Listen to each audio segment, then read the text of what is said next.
ஓம் அம்மா, பட்டாணி எனக்கு வேண்டாம், நீ சாப்பிடாதே. அப்பொழுது இந்த பட்டாணிகளுடன் புதிய ரிஸ்னோ. அதற்காக புதிய பச்சை பட்டாணி, பச்சை மிளகாய், கொத்தமல்லி சேர்த்து கொரகொரப்பாக அரைக்கவும். சிறிது விழுதை தனியாக வைக்கவும். அது பிறகு பயன்படும். பிறகு அதில் நறுக்கிய வெங்காயம், இடித்த தனியா, சோம்பு, ஓமம், உப்பு மற்றும் பிணைப்புக்கு 2 முதல் 3 கரண்டி கடலை மாவு சேர்த்து நன்றாக கலக்கவும்.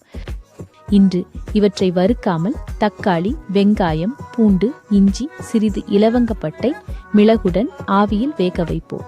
கடாயின் மேல் சல்லடையை வைத்து எண்ணெய் தடவுவோம். பட்டாணி வடைகளை சல்லடையில் வைத்து 10 நிமிஷம் ஆவியில் வேக வைப்போம். தக்காளியின் தோலை உரித்து இவை அனைத்தையும் அரைப்போம்.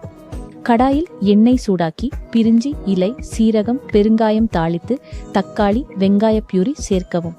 மஞ்சள், மிளகாய்த்தூள், தனியாத்தூள், உப்பு, பட்டாணி விழுது சேர்த்து எண்ணெய் பிரியும் வரை சமைக்கவும்.